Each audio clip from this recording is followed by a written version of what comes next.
Hey folks, it's that time of year again where we're talking about the lessons learned. And sometimes they're reinforcements of things we've done right, and sometimes they're lessons you take home because you got your butt kicked. Well, I'm going to try and mix it up a little bit this year when we do these. We're going to have some hunts where we were successful. We'll have some hunts that we were unsuccessful, like Idaho Archery Elk 2020. That's the one we're going to do today. And instead of listing all points that went wrong, we're going to list a few points that went wrong and some that went right. Because very seldom does a hunt go all bad or all good.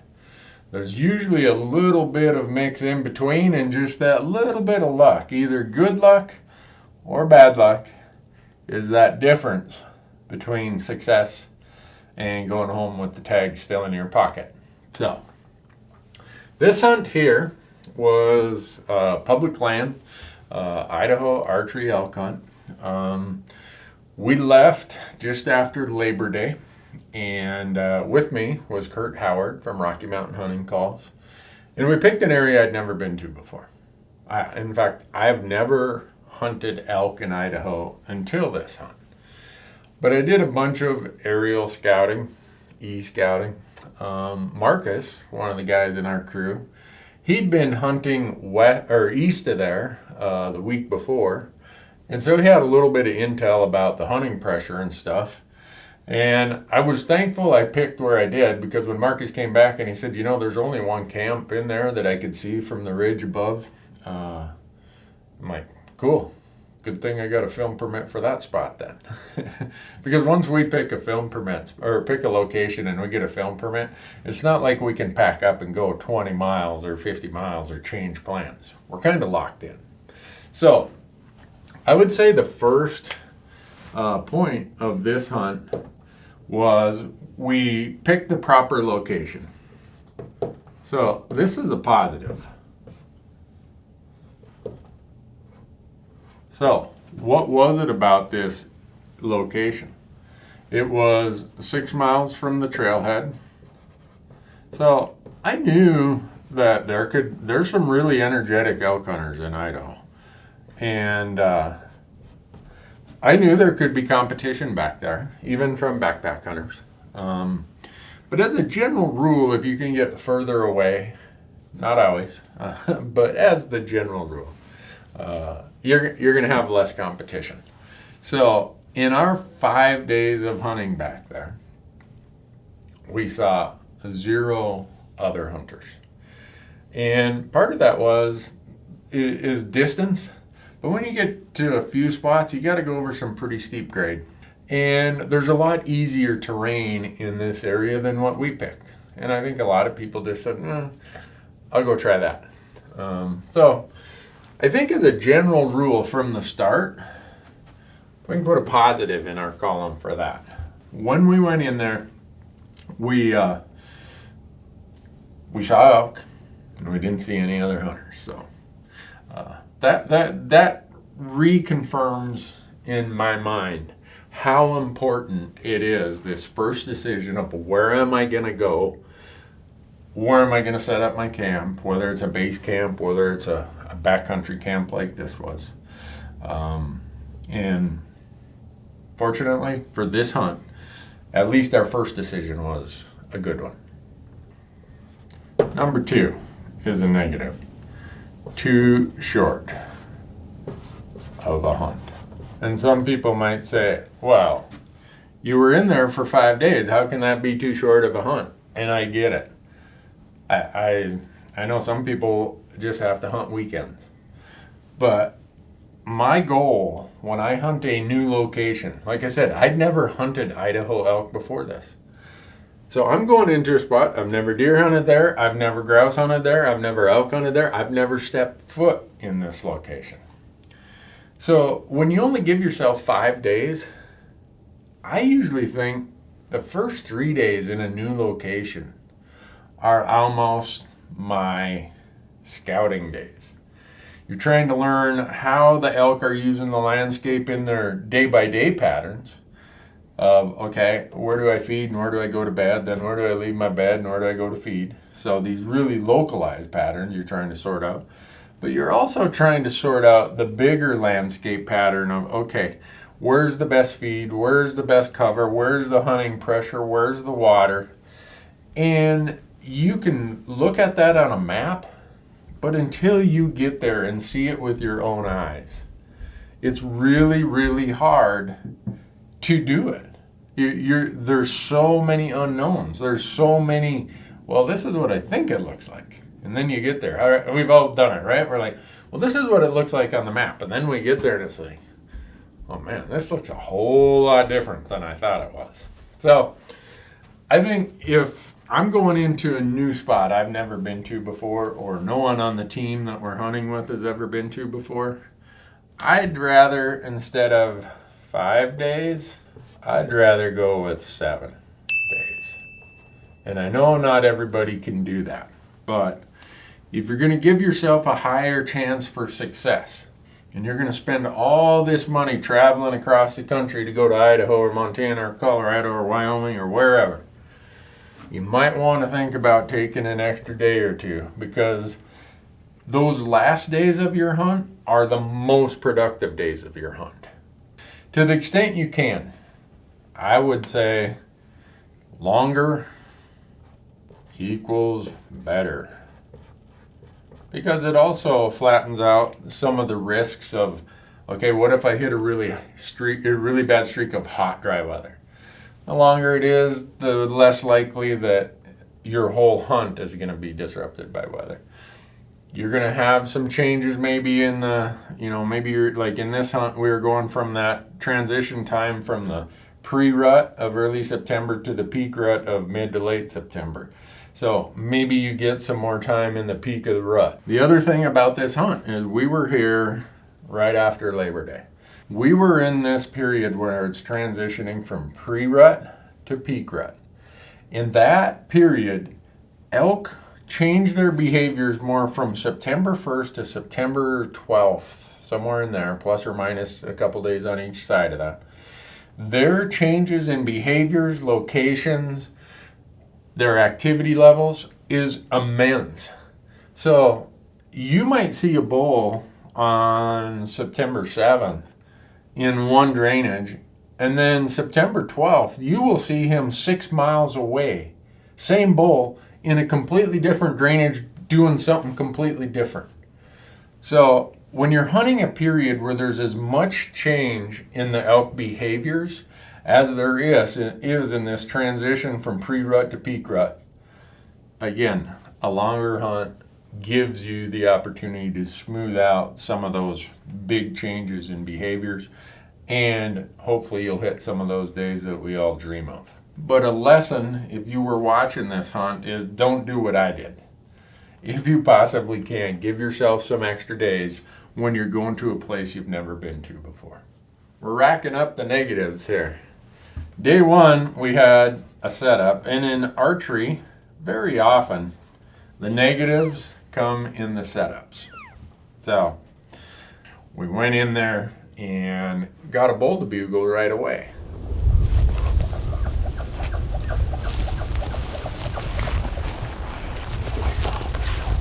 There's this ridge that comes off like this, and there's a finger ridge that comes like that, and this is north, and we're like probably right about here at this time, and we hear a bugle right about in there, and this is about, I'd say, 400 to 500 yards.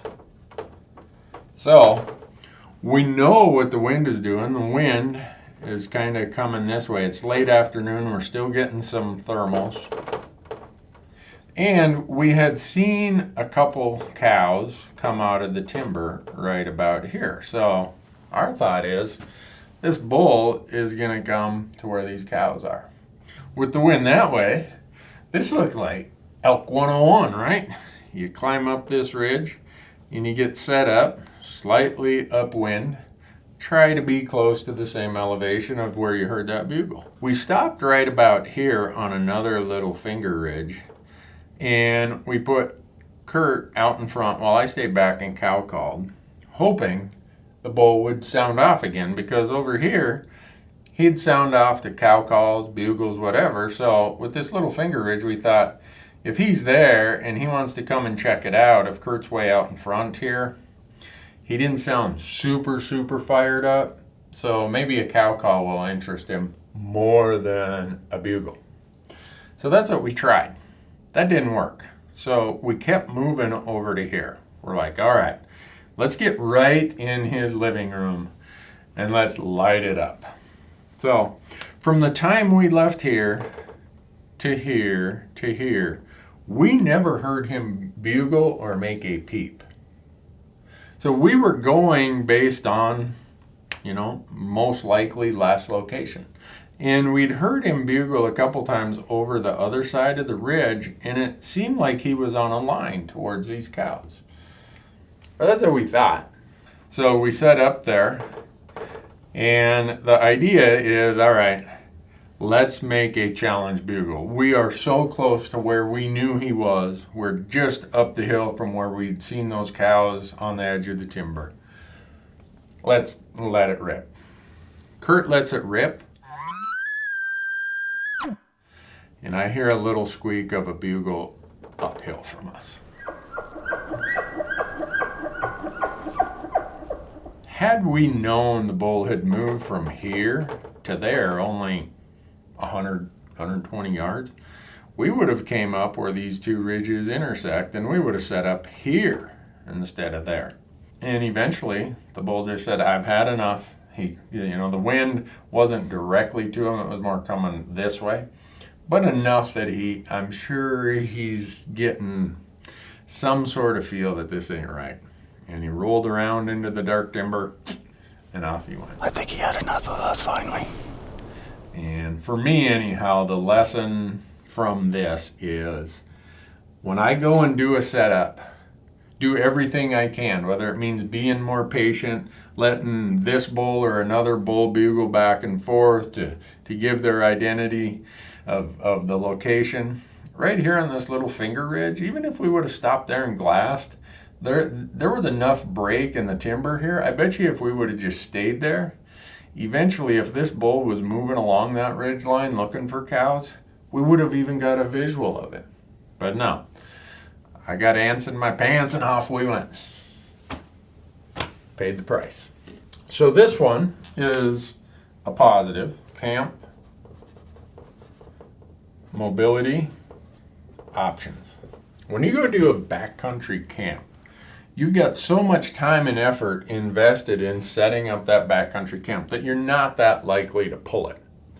So when you go there, you want to give yourself some mobility of places you can hunt from that camp.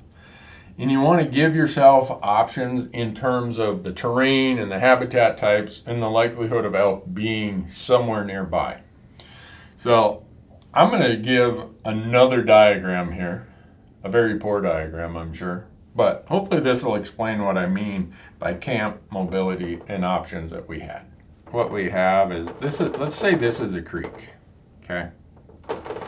And because we had llamas, and for our own personal needs, we had to stay near a water source.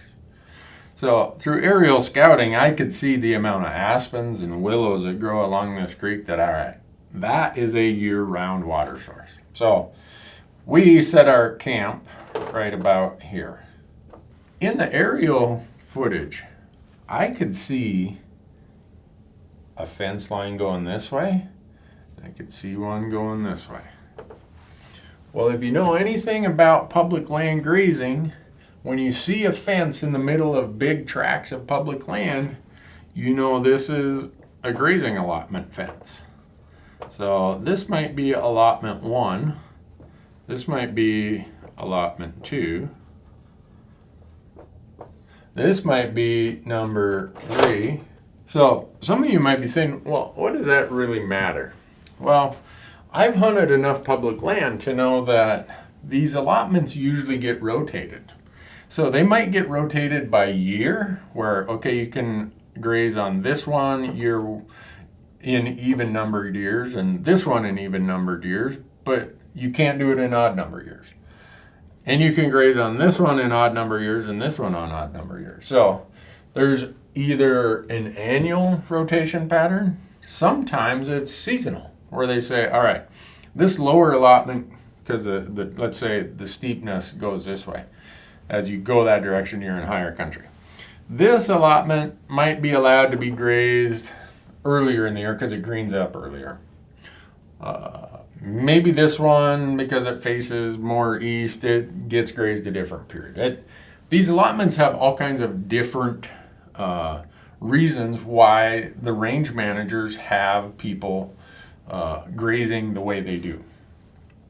Well, I've hunted elk sometimes where I went in and I put myself right in the middle of this huge allotment that is just bombed out by cattle. Well, cattle and elk are somewhat competitors for the same forage. They're both grazers. They usually just move to the next drainage, or in this case, the next allotment that has good grass. So, it was like clockwork. The encounter we had the first day was over here on this allotment number 1. It had not been grazed. There was grass. There was so much grass there. It's crazy. Over here, allotment number 2 looked like the moon. It was like lunar landscape. It had been grazed hard. So, I've hunted enough public land to know what these allotment fences mean. And I've hunted enough public land to know that next year, 2021, this might be the allotment that gets grazed, and this one might not be. So I placed our camp in a spot that was where a lot of these allotments meet. So to get to this allotment, once we noticed the difference in habitat, it was 1 mile. If I wanted to get over to this allotment over here, it was like 3/4 mile. To get to this one over here, there's a steep mountain over here. This one was going to be a pretty good grunt. This was probably 2 miles and steep. But it gave me the options. And where did we see all the elk? Where were all the cows? Because in September, you're really hunting cows. Because where the cows are, the bulls are going to be. And where were the cows? We always say, feed, feed, feed, feed. Year-round, cows are looking for the best feed. Well, in this allotment, it was probably grazed in 2019, was not grazed in 2020, and whoom, I mean, you'll see when we're walking through some of that stuff, the grass is up to our knees. There's grouse flying out of this grass. It's premium habitat. So the lesson learned for us, it was a reinforcement, and that's why I have it as a positive, is place your camp in a place where you can be mobile. So you wouldn't want to be in some place where you're almost like boxed in by huge rock ridges or something, got to climb for 3 hours to get over into the next spot. But give yourself options. The last one, I wish I could tell you that I had a lesson point for this. But I'm just going to say the unknown. Sometimes things happen that you still don't figure out. And here's what happened in this one. I'll go back to my map here with the allotment.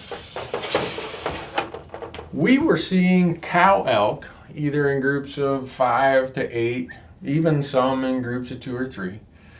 But we saw way more cows without bulls than we saw cows with bulls.